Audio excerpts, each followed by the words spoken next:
That's what you get for trying to form a drive-by, and the bike breaks or bogs out and dies. Alright guys, if you saw in my previous episode, we built this bike and I've taken it for another drive. I was trying to do a filming session and I got stuck right where Carla is trying to film me do a nice drive-by. So I sold the bike. It came back to me because it's bogging down after it reaches temperature, and it takes like 10 minutes for it to cool off again, and then you can start in right away, and it starts first time and then it starts bogging when it hits temperature. So wait 5 minutes, let this thing cool off a bit, take it back to the bod and see what causes the bogging down issue. Please like, share, subscribe guys. Finish right.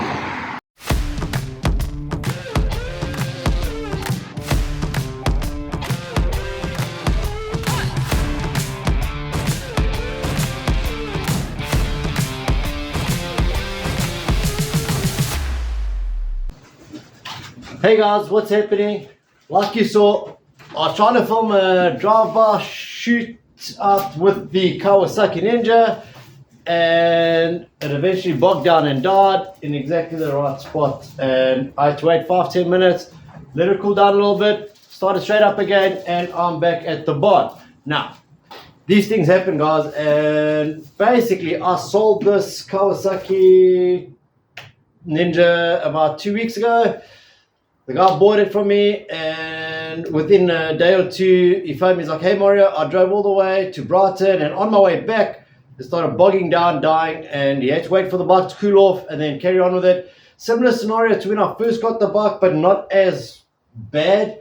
Remember, we have changed the throttle bodies in the previous video, and we rebuilt this whole thing cosmetically. I replaced the throttle bodies, I replaced the spark plugs. One of the spark plugs were fouling. So in this episode, I'm going to try dive into what I think the problem is. And obviously there's a lot more that goes into it, because it could be a fueling issue. It could be a more severe thing like shim clearances. If you know what that is, you know what I'm talking about. And if the exhaust side camshafts get too warm and the shims warm up, you could start having a random misfire. But the way this bike is acting up, guys, I'm almost 100% certain it's the ignition coil pack. Now, what is an ignition coil pack? And it's this guy. So basically this plugs into your spark plug. Spark plug sits on the cylinder head. So this guy, I've already got a replacement. This is like 2 days later. I managed to get this off eBay at a very good price. Now, when buying electronic components like coil packs second hand, it doesn't matter what motorbike it's for, it doesn't matter what car it's for, because modern cars do utilize these type of coil packs. Denso is a good aftermarket manufacturer of coil packs. And so basically, if you're going to buy these second hand, guys, if they're breaking the bike and they've got all the other bits and bobs of that bike, and you go into their shop on eBay, for example, the first thing I would do is try to get the odometer, see if they're still selling the cluster, see what mileage is on that odometer, and sort of base your decision from there. That's what I did with these. So the bike that was being broken, that this came off of, only had 5,000 miles, and that's nothing for a set of coil packs. This motorcycle is on 25,000 miles, so this is basically like a good new second-hand replacement part. Now the function of coil packs is obviously, it's got two coils on the inside, one longer, one shorter, and the computer at top dead center with your piston on the compression stroke will fire these guys off. It'll induce a current through this voltage, which then creates your spark. Now, what is it actually doing? It is amplifying the 12 volts from your battery to about 20,000 volts, guys. That's right. The spark on your little spark plug will be amplified to about 20,000 volts to get the spark, to get the combustion going. Now, this bike starts acting and like stuttering once it starts to slowly warm up, and I do believe that the main culprit is going to be my coil pack. They do just eventually stop working the way they should. It's an electronic component. They get used and abused. There's a high voltage going through here all the time, so they do go through heat cycles, and eventually they're just not working correctly anymore. Now, I'm lucky enough that I wasn't on a long trip somewhere and it failed completely, so I managed to wait for it to cool off and then start driving again. Now, a good thing to have, I don't know if you remember coronavirus, everybody had to get themselves heat tested, you know, check for the virus. I don't know if that really did anything. But basically what I'll do is I'll start the motorbike up. I'll shoot the infrared thermometer onto each exhaust manifold outlet, and I can, over a period of time, keep snapping away and getting an idea of what temperature each exhaust manifold is running at. And as soon as one of them starts running lower, because the bike is idling, it's just now and then it has a stutter, so the one cylinder is going to start running a little bit cooler than the other, and the one that's running cooler is potentially the one misfiring now and then, because optimally they should be running at the same temperature or very close to. So if I start getting a difference of 10, 12, 15, 20 degrees Celsius, that's what it's set at the moment, between the two I can start figuring out which one is lower, and the lower one is most probably my problem cylinder. So even if it's not my coil pack and it's the shim clearances, it's going to be that cylinder. So we will then at least know where to start looking for a problem. So for now, I'm going to start it up. I'm going to test the temperatures I'm getting on the manifold as soon as it starts acting up. And from there, fuel tank off, seat off, side covers off, and replace these two coil packs. All right, enough talking. Let's get into it. I hope that helped you guys. Please consider liking and subscribing. Please put in your comments below what you think about the cosmetic work we did in the previous video. If you haven't seen that, please support the channel and go watch the other video and then come back to this one if that suits you. But if you are having general problems with your bike, it doesn't have to be a Kawasaki Ninja. If it is a fuel injection model, then this is what you're dealing with. Again, guys, other bikes, carbureted bikes, some of these came in a carbureted version. You're going to have to look at your carbs, your fueling, your everything else if you are starting to get a misfiring issue. I just know that I've done the throttle bodies, the injectors, everything else on this bike is perfectly fine. The only thing I haven't touched were the coil packs. So I'm leaning towards the coil packs, but obviously on these injection models, if there was a fueling issue, the FI fuel injection light would come on and we start looking at the fueling again. That isn't the case, and I'm starting to believe it's a coil pack. So I'm diving straight into a coil pack. Rather diagnose your problem properly first before just spending money on parts, but I'm pretty confident this is going to resolve my issue. So let's warm it up. Let's see what we get as a reading.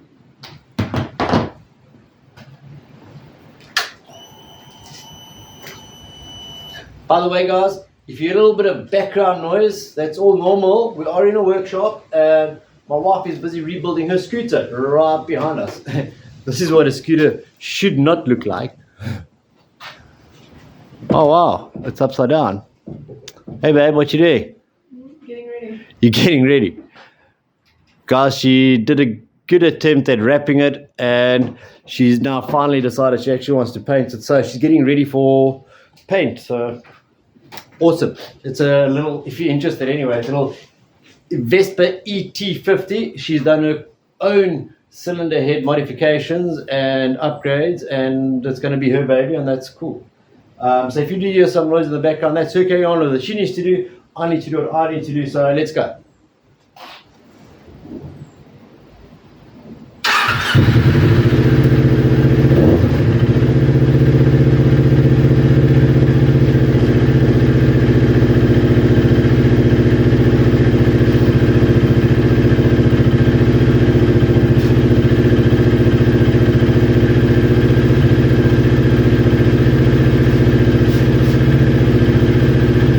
Sounds so good when she's cold. I mean, that was a perfect start. No reason to believe she's going to die on the middle of an awesome trip or road trip until she warms up. That's what it is, guys.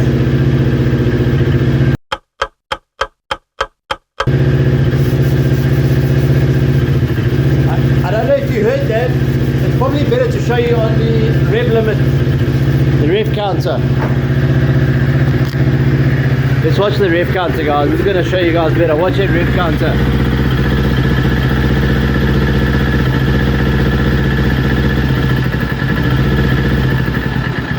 And that's not me. That's not me.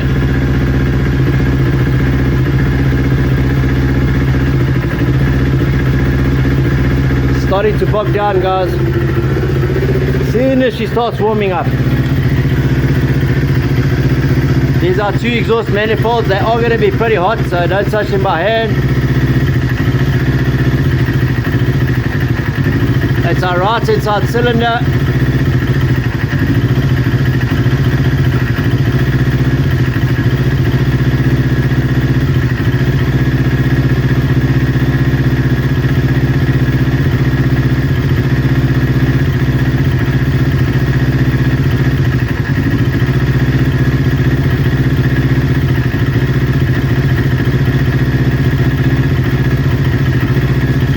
Difficult to tell, guys, difficult to tell. It's up and down.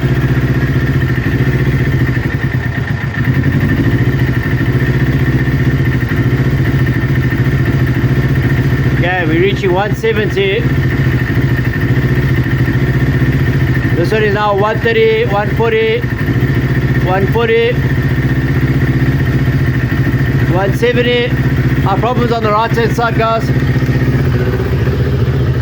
I don't know if you saw that, but the right hand side cylinder is slowly starting to get a 15 to 20 degrees Celsius difference, and our problem is going to be on the right hand side cylinder. When I say right hand side, sitting on the bike, right hand side, off side.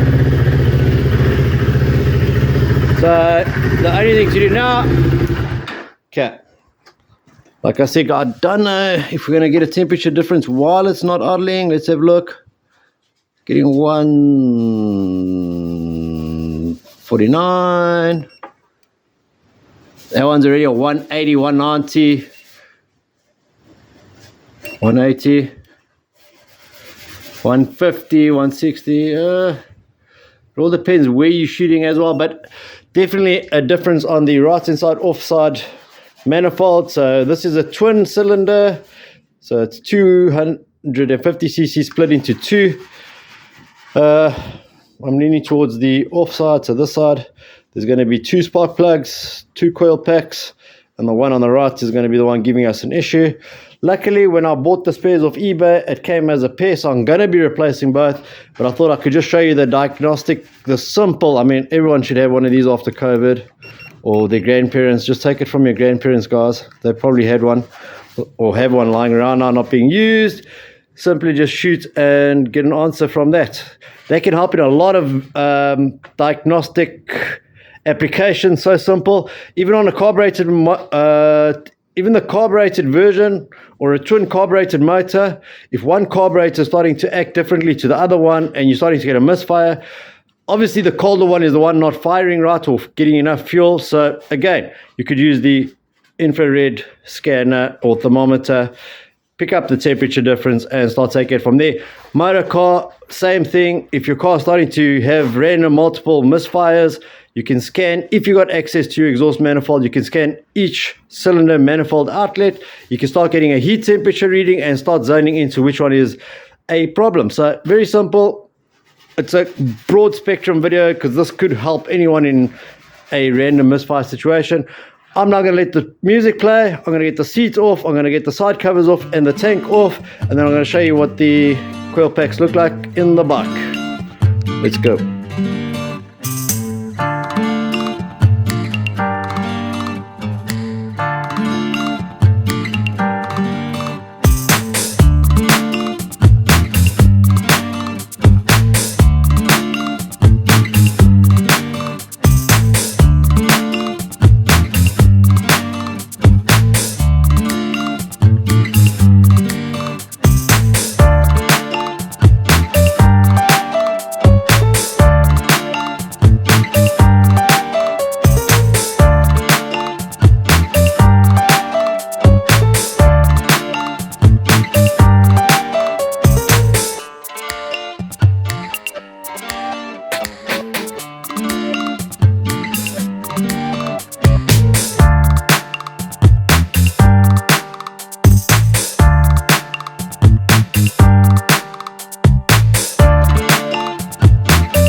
Okay, so as you can see, our seat is off, two side covers are off in full covers, and the tank is out.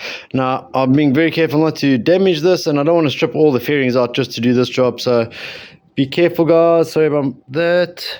If we have a look here, once your tank is off, coming from the top down, there's one coil pack. Behind there, just at the bottom there is another one, just there. Hope you can see that. But again, very simple procedure. You've got to unclip the electrical tab and pull it out. It looks more difficult than what it is because you can't see, but there's quite a bit of space to get your hand in from the side to actually pull these out. There's my hand under it. And again, from the other side, there is a lot of space. Even from the top, I can get to it. So let's pop those guys out.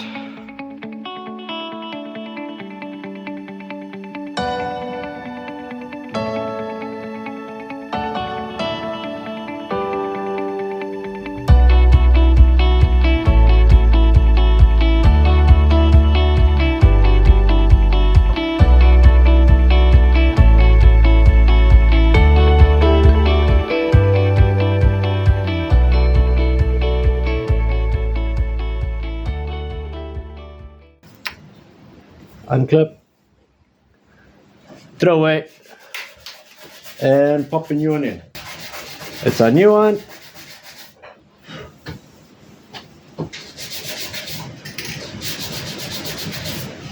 I like to put a little bit of white lithium grease just around the edges to keep the O-rings good.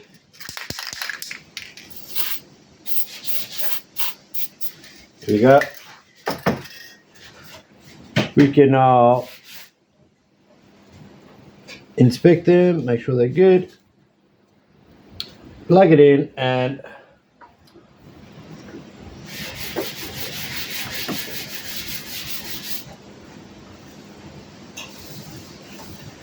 simple as that. Copy and paste left hand side.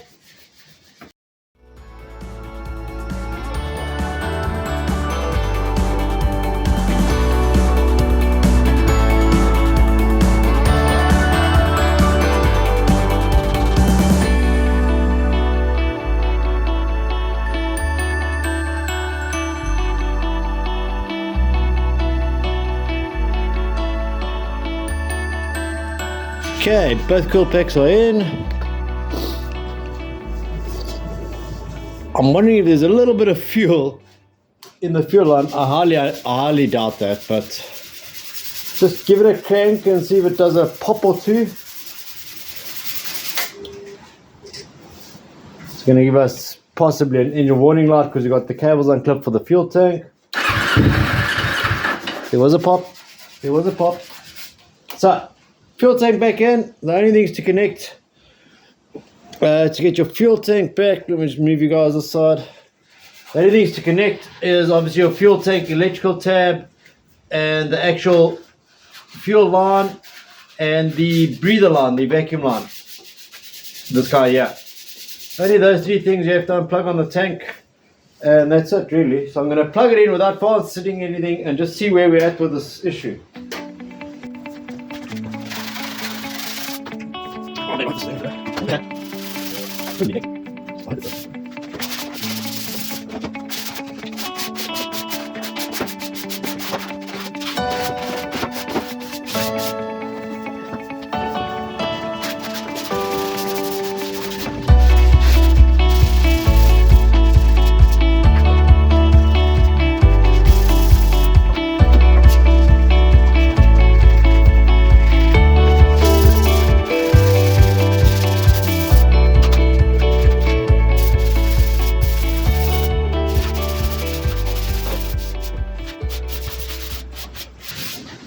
Right guys, fuel tank's back in. Two new second-hand, hopefully good coil packs are back in, and let's see if we can fire it up. Okay, fuel's primary. Sounding good. Okay, so straight off the bat, I can tell you right now that both coil packs are working. If one of them were faulty, it would be a horribly hard start and possibly a no start with just a crank puff. The fact that it started on the button tells me that both coil packs are at least working, so we'll take it from there.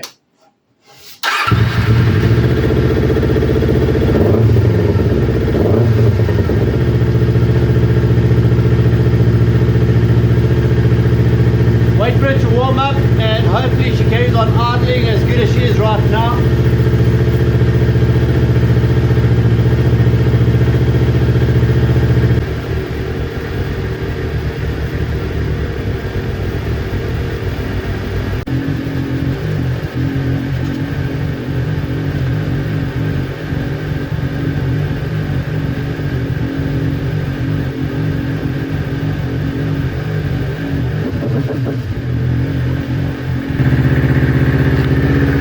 Alright guys, if you have a look here,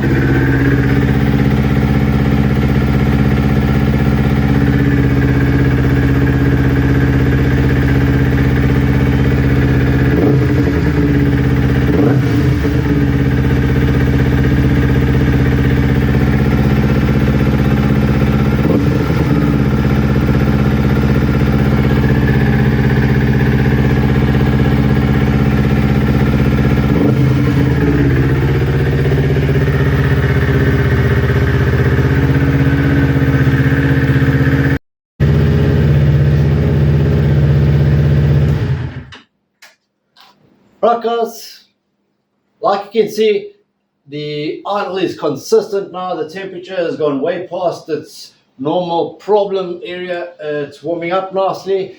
I measured both cylinders. They were sitting on 258 equally, with a difference of about 3 to 4 degrees Celsius. That could be difference in the actual position on each manifold that I'm measuring off and distance. So that's awesome. She's idling nice. She is no longer bogging when I blip the throttle. If you're a bike rider, you know what I'm talking about. You just blip. If you blip a throttle and there's a wanna die scenario or something, then something is definitely wrong somewhere along the line. But that's it guys. I'm going to put this bike back together. I hope that helped you. And again, if your bike is bogging down, it could be your coil packs. On a fuel injection model, it's easier to find that problem. Obviously, always, if you're not sure and you've just bought a second-hand bike, do the basics. Do a spark plug service with the oil and the air filter. That's a good starting platform if it doesn't come with a service history. Spark plugs alone could be the cause of an issue like that. So start with the spark plugs, guys. If you're happy that it's a fuel injection motorcycle and you're not getting any engine warning lights, then I would start looking into possibly a small little vacuum leak and or the coil packs. And that's what we've ended up with. And a simple, cheap, inexpensive tool to determine the problem child or the problem side of the motor is obviously the infrared thermometer. So I hope that helped you. I'm not going to get back to putting this bike back together, guys. I hope you take the time to like, share, and subscribe, guys. A lot of you are watching my content and not hitting that subscribe button, so please help me keep this channel going. A lot of you are watching my content and not hitting that subscribe button, so please help me keep this channel going. I'm planning to hit 1,000 subscribers within the next 2 months. I know it sounds like bad, but it is a small channel. I'm trying to grow it, and only you guys can help me do that. So hit that button, guys. I'm going to put this bike back together, and I'll see you in the next one. Peace.